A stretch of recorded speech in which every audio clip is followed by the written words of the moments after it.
Welcome to Spiritual Naturalism Today, a conversation on science, nature, and spirituality. Our program is sponsored by the Spiritual Naturalist Society with host Daniel Strain.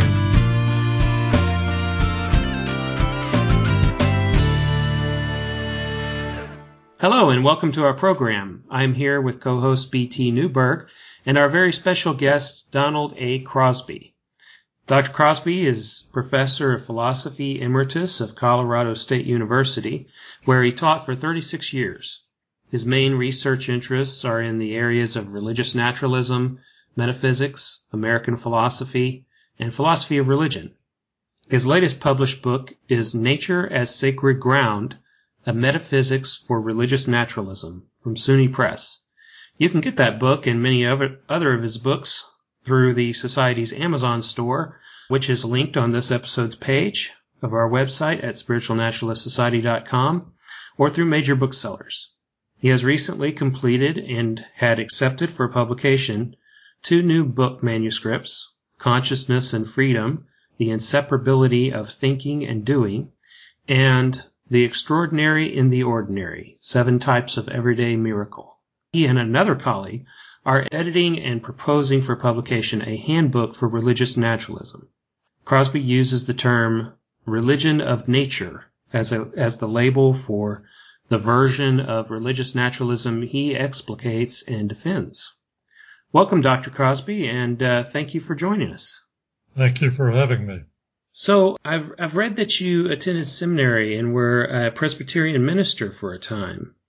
I was for 3 years a full-time Presbyterian minister in Delaware, and after that, while attending graduate school at Union Theological Seminary in New York and Columbia University, I was the assistant minister at a church in Connecticut, and I went up 2 days a week to serve in that capacity.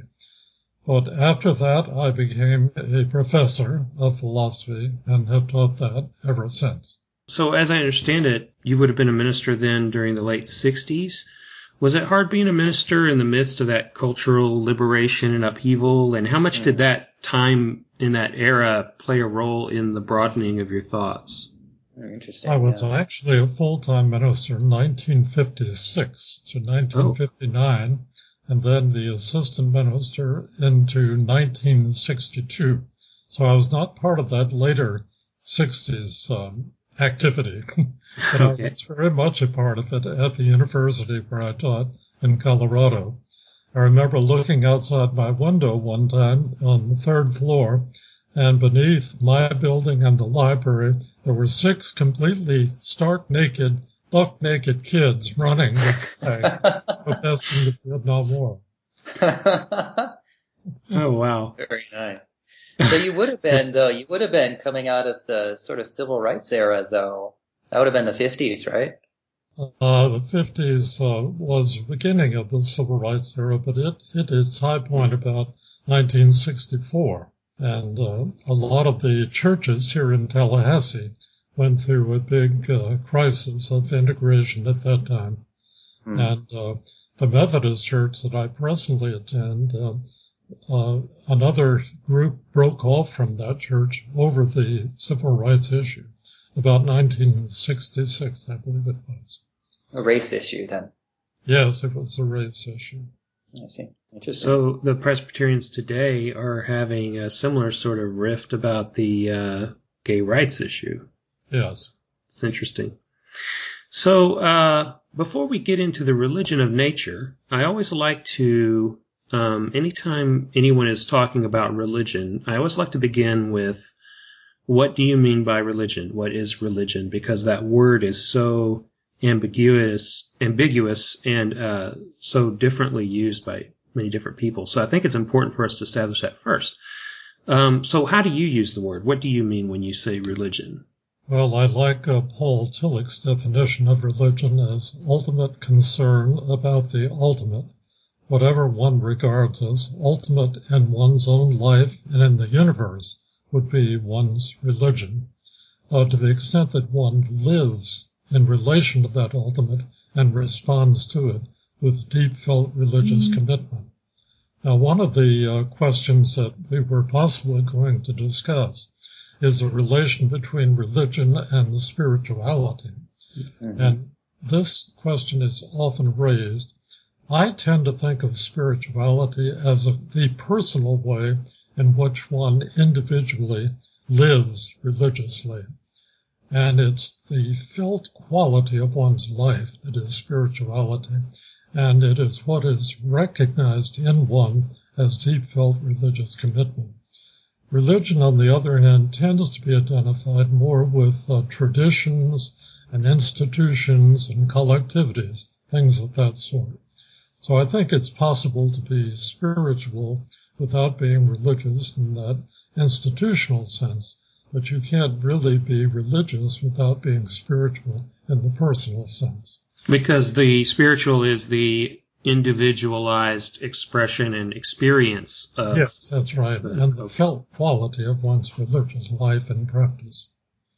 So I sign up for the way you described it there, the way you break down the two categories. That's about what I would probably say. But then if you describe what you talk about in your books as a religion of nature, does that still include the personal spiritual aspect that you're talking about? Or is it focused more on traditions, if you're calling it the religion of nature? Or how does that work? Well, I call it religion of nature. It certainly includes spirituality. Spirituality is a very fundamental part of it. It has to do with one's attitudes, one's outlook, one's convictions, one's practices, all of which relate to nature as religiously ultimate. So if I profess religious ultimacy in nature and don't have any spiritual quality in my life regarding it, then I'm being, if not hypocritical, dishonest. Yeah, that's very interesting. I was actually, it leads right into my next question, which was, what makes religion more than simply having a bunch of opinions about things? I see that a lot in both the secular and the religious circles, that today it's all about, well, here's my list of my opinions about things.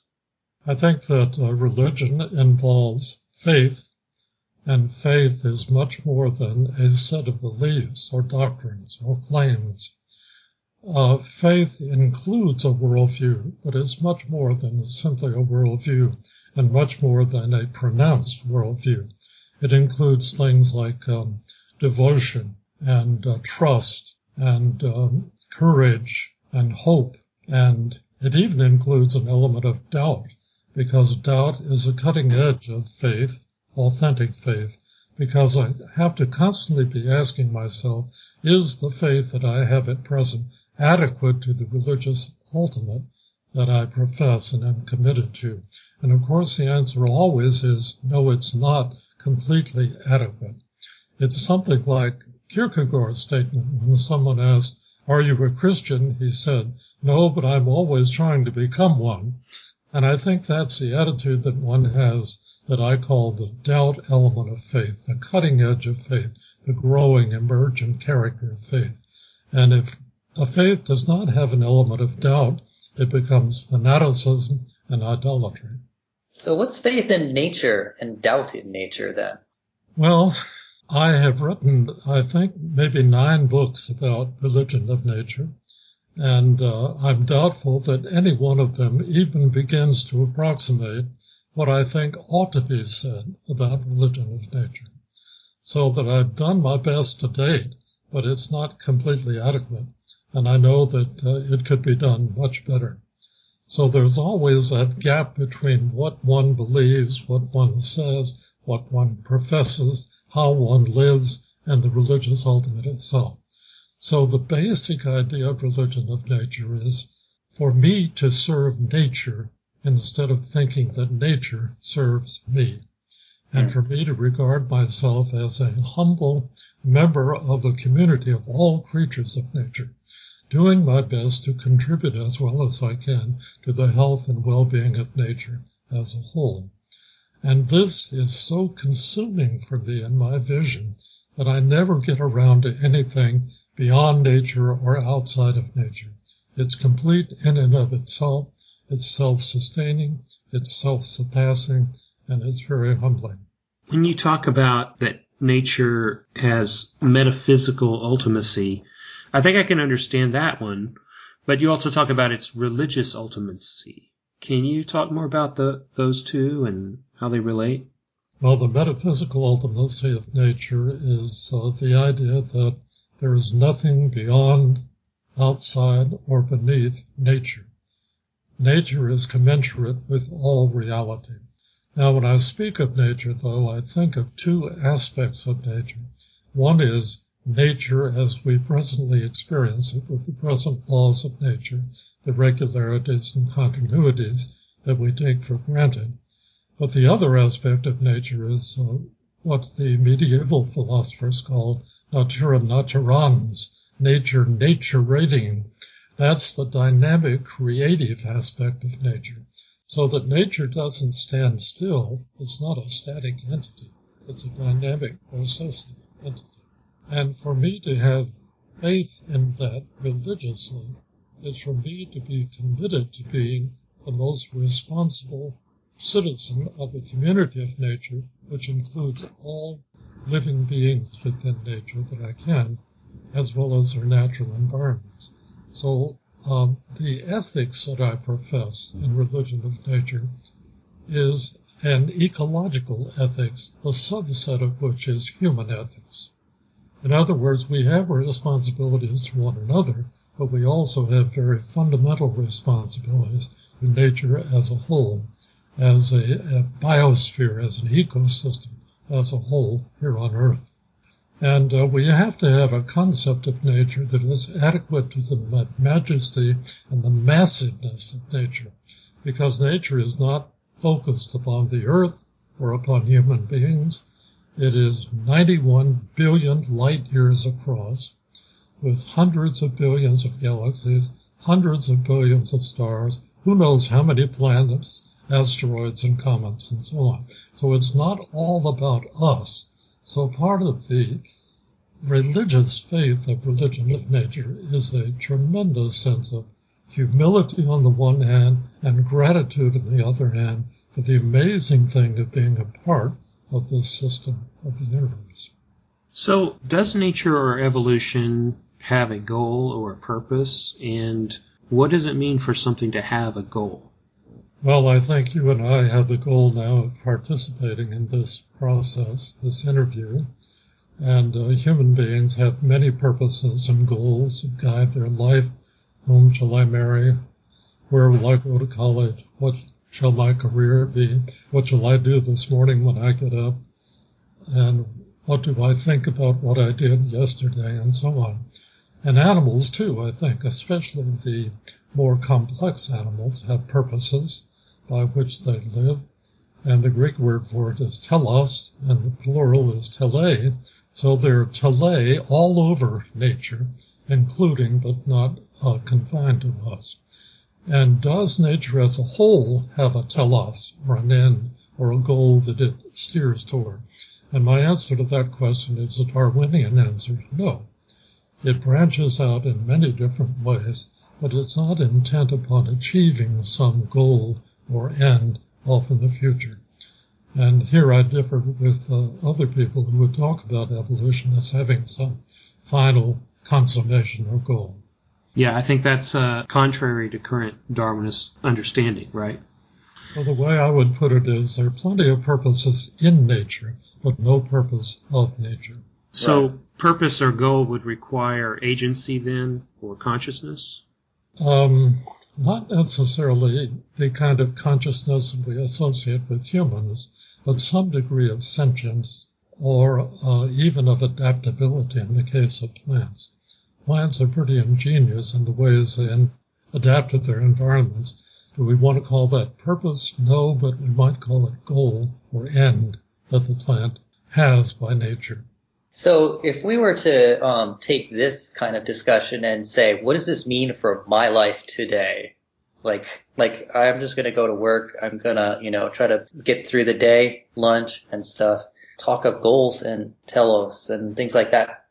Because for a lot of people, their goals for their life, they will find it in the will of a deity. And that's how it determines what their life should be like. But we're saying that nature and evolution doesn't have that for you. So what does that mean then for my daily life? Well, I find in my daily life I have lots of purposes and goals, regardless of whether or not nature as a whole has a purpose or goal. Mm-hmm. I think a lot of people assume that in order for there to be purpose in the universe, there has to be a purpose conferred upon the universe from outside of it that makes everything else purposeful. But I don't see the need to believe that or accept that view. And furthermore, I think that this religion of nature that I'm talking about might have very profound meaning for people who do not find particularly convincing the traditional dualistic model of God in the world, where God is pure spirit, and we have a spiritual aspect that will also embody, and then someday we will return to our true home as a true spirit in the image of God with God. Our home in religion of nature is here. We can affirm this as our home, and we can live very purposefully and with deep meaning and purpose in this universe, it seems to me. And if you find that you are convinced that there is such a thing as God, and you're convinced that you're communicating and relating to God, I'm fine with that. I'm a religious pluralist. I don't affirm that my religious perspective is the only possible one. Anyone who affirms that is a fool, it seems to me, because religion is so complex, and there's so much mystery built into it that any religious perspective that doesn't acknowledge that, it seems to me, is inadequate. And that's why I talk so much about doubt as an essential part of an authentic faith. And this would be analogous to the notion of idolatry, where you confuse the relative with the absolute. For me, the absolute is nature. Everything that we're able to say about it religiously or do about it religiously is an approximation to that absolute. So if we were to take that prescriptive of setting our center of concern outside of ourselves and from the point of view of all of nature, I guess the inevitable question becomes, why should a person agree with that? What would make them, say, okay, I agree with that, and I'm going to live that way. I'm going to do that. Especially, I'm thinking about, I know you've written on the problem of evil, and that this sort of naturalist view also has a similar challenge in that there's a lot of things in nature that are undisputedly opposed to our wishes and aims. Natural disasters, deformities, disease. With these being a part of nature, what do you say to those who might question whether it should be a subject of veneration as a whole? How do we make peace with that? Well, one thing I'd say about that is that I don't know of any ultimate religious object, whether we're talking about Buddhism or Taoism or Christianity or Islam or Judaism or Confucianism or Shintoism and so on, where the religious object, whatever that may be, has to be recognized to have ambiguity attached to it, a great deal of ambiguity attached to it, at least from a human perspective. Because if the religious object is nature itself, or a being outside of nature that created nature, it's going to be implicated in all the ambiguities of nature. Now, when the God of the Jewish Bible created nature, God said, "It is good," and it is good despite all of its ambiguities that are built into it and have to be built into it. And that means that God is responsible for those ambiguities. So somehow the ambiguities are worth the creation. In other words, God, being infinite, can only create that which is finite, and nature is finite in the sense that the present phase of nature is derivative from early phases of nature. Nature is infinite temporally, but it's not infinitely good from a purely human moral perspective, nor is it purely good from the standpoint of the prey that is preyed upon by the predator. It's not good from the standpoint of the prey to be eaten alive, torn to pieces, in order that the predator can go home and feed his or her family. So there is ambiguity built into nature precisely because nature is a dynamic system that I talked about earlier. All creation is at the price of destruction. Creation and destruction go hand in hand. Now, if you think even of the present moment of time, in order for me to have this present, I have to leave the immediate past behind. The immediate past, at least aspects of it, are destroyed in order that the immediate present can come into being. So that nature is an arena of ambiguity precisely because it is an arena of conflicting goods. And conflicting goods involve that some are going to lose, some are going to gain, at least in the short range. But that ultimate arena, that arena itself has our veneration because it is the very thing that makes all life possible, including ourselves and all of our goals and everything else. That's right. Without these conflicts of goods, without these natural laws, without even the human freedom that you and I have, nature could not be what it is. The natural laws are sometimes going to get in the way. You step off a precipice and fall 1,000 feet, you're going to die. And there is disease because other organisms are seeking to live, and they live off of us, so to speak. Sometimes you have a symbiotic relation, but sometimes you have a destructive relation. And this is built into the very nature of nature. It's built in, I would contend, to anything that exists that we can possibly understand, including God. Job is such a profound book.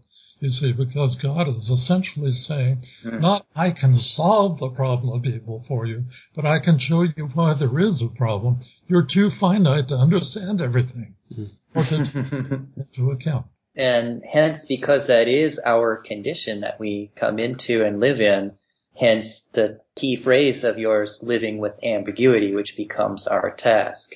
So let's imagine for a second, imagine we have a listener out there that is currently going through a breakup with a significant other. What could you say to that listener right now that would express this living with ambiguity that one is brought to task to perform? Well, I would say partly that we can't resolve it conceptually, but we can seek to cope with it as best we can. And time does heal wounds. Grief is real. It has to be lived through. And it's unavoidable being the finite beings that we are. So we have to expect that we will suffer some grief, some separation, some loss in the course of our lives. Now, some people suffer it much more than other people. Nature is not fair in the sense that we human beings would like for it to be focusing in on us and our needs. It has many other concerns than us. And if we get in the way of those laws of nature, of the way of the universe, we're going to suffer. So grief is built into life, but it doesn't mean that we despair, because there's more to life than grief and loss. There are other aspects of life as well. So I wouldn't adopt a nihilistic stance. Everything is absurd because people suffer and die in the way that Schopenhauer did, for example. But I also would not adopt a Pollyannish, things are wonderful and I will never have any problems in this life. We have to be prepared for the reality of suffering. And that's the central truth of Buddhism, it seems to me. And religion of nature has a lot to learn from Buddhism. I agree. In fact, when you were talking about creation and destruction and looking at the universe in terms of that, more, it sounded very much like a yin and yang kind of approach rather than a good and evil kind of approach. And that same sort of perspective brings about a certain set of prescriptives in the same way for the Eastern religions as it does for us here today as naturalists, in that it calls to us to widen our perspective outside of our tiny egos and our small situation and our immediate concerns to a broader view. That's exactly right, and well said. So I've been fascinated by the field of complex systems theory, and it's played greatly into my views on spirituality and religious naturalism. I think it helped prepare me to understand some concepts in Buddhism when I first started learning about it. And you've written about emergence, a major concept in complexity science. Can you describe what relevance emergence has for the naturalist? Well, among other things, I would say that nature, being the dynamic system that it is, exhibits evolutionary emergence on the face of the earth, and all kinds of other kinds of emergence in the universe as a whole. But the evolutionary emergence produces new things that are real. They're not reducible to the earlier stages of evolution. New possibilities arise and new realities come into being. So reality is not just some simple thing that can be reduced to simple things. It's a very complex thing with many levels of reality. So we are emergent beings, and I would contend that we're thoroughly material beings. There is no extra spiritual character of ourselves that is independent of our materiality. I've always liked the part of Alice in Wonderland where Alice said, I've seen many cats without smiles, but I've never seen a smile without the cat. And I've seen many material things without mind, but I've never seen mind without materiality, without embodiment. So among the things we have to accept are the limitations of our materiality and the glory and the wonder of our materiality. Look at all that matter has done over the years, even on the face of the earth. It has done an astonishing array of things. There are supposedly 10 million species present on the earth today. We're only one of those. And yet we have all these abilities. But every species is special and has its own special abilities. When we come to terms, I think, with that mortality or the fact that we don't get everything we want, I think that's part of the maturing process and certainly central to any kind of cultivation kind of process in a spiritual practice for a naturalist. Yes, I think it is part of the cultivation. And getting back to the earlier question, why would anyone want to be a religious naturalist? One of the central reasons is the current ecological crisis. And ecological science that reminds us that we're part of this larger interdependent community. That being the case, we have responsibilities that extend beyond the human sphere to the natural sphere.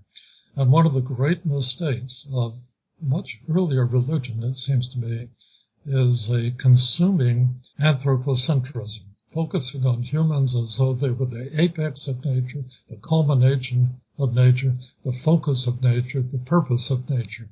Well, we're not any of that. We are an offshoot of evolutionary processes. And so we can take ourselves seriously, but not so seriously as to think that there has to be a being like us, a kind of human being projected on the sky with infinite attributes in order for things to have meaning and purpose and value. That's not the case. We humans are an offshoot of processes that involve all kinds of chance. It was not purposefully designed. Who knows what other kinds of beings are produced throughout this vast universe? Many of them probably very superior to us in many ways. That's a statistical, strong probability. So one of the objections that I have to humanism, and I hope that I will not be interfering with your own stance here, Daniel, is there's too much implication of focus on human beings in a religious stance called humanism. I think that humanism is plausible to the extent that we emphasize the responsibility of human beings to the whole of nature, but it's not plausible if we emphasize human beings as the focus of nature or the focus of religion. Yes, I totally agree. I've always looked at it as, of course, as you know, the word came about as a way to contrast focus on the needs of humans as opposed to the needs of deities, not so much the human-animal dichotomy, but that's what we think about more today. Yeah. And I've always looked at it as being more about how do we be the best humans we can be, and the best humans we can be is inclusive of everything we've been talking about. To be responsible citizens of nature is the best. Yes. Yeah. Well, good point. if I had my choice, our episode today would probably be about 8 hours long, but we're already at the end of our time, and it's just been really fascinating and wonderful to have you on. I really appreciate it, and thank you so much for being with us today. You're most Don, did you have any upcoming projects that you'd like to talk about, to let our listeners know about? Well, I do have these 2 books that Daniel mentioned, which are coming out toward the end of this year, the first part of next year. The first one tries to make the case that there's no such thing as consciousness without freedom. And by freedom, I mean genuine freedom, what I call genuine freedom. The ability to act in a causal situation where there are alternatives, real alternatives for choice. So I'm not simply determined to do what I do, but I have alternatives present for me to choose among. And in order to think, we have to have that freedom. In order to have consciousness, we have to have that freedom to choose among alternatives, defend alternatives, and so on. So ironically, the very defense of determinism presupposes that it's false. So that's consciousness and freedom, the inseparability of thinking and doing. Then the other one is the extraordinary and the ordinary. And what I've tried to do here is to defend the proposition that you can have a very vitally meaningful religious outlook without conventional miracles. That is, breaking in from outside of nature into nature and producing very unusual occurrences. I argue that there are miracles all around us if we have the eyes and the sensitivity to acknowledge them. And we need to cultivate a meditational stance where we're constantly open to and receptive to the miraculous things in our life and in nature and within us as bodily beings. So the miraculous is not something unusual, it's something very usual, but often overlooked and unnoticed. Yeah, I agree totally. And I could hear that when you were talking about the nature with such an sense of awe and wonder. It was present in your voice.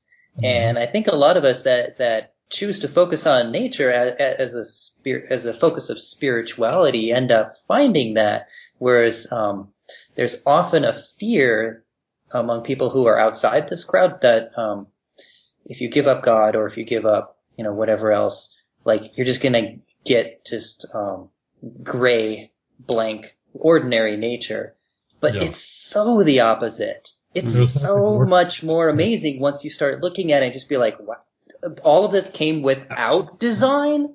That's awesome. You can start with your own body. You don't even have to look around you. Just do it. Yes. How many times has my heartbeat in my 84 years of life, how many breaths have I taken? I mean, I've been tremendously sustained by natural processes. That's miraculous. Mm-hmm. But it's so ordinary, so conventional, it's here all the time. We tend not to notice it. So we shouldn't take it for granted. We should have this sense of awe and amazement in the presence of it. Well, that's a wonderful way to summarize everything. And again, thank you so much. I hope that our listeners will check out those upcoming books and check out your other books. And like I said, we're going to have links, and we can continue the conversation with the listeners if you'd like to leave comments on our page. And feel free to join us there. Thank you for listening today. And thank you, Dr. Crosby, for being with us. Welcome to both of you. Thank you.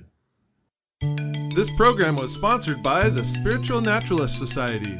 Learn more and join our community at spiritualnaturalistsociety.org. Our music was composed by John Clemisrude. J.N. Forrest is our technical director, and Daniel Strain is program director. Our hosts are Daniel, J., and B.T. Newberg. Please share our program with others and join us next time on Spiritual Naturalism Today.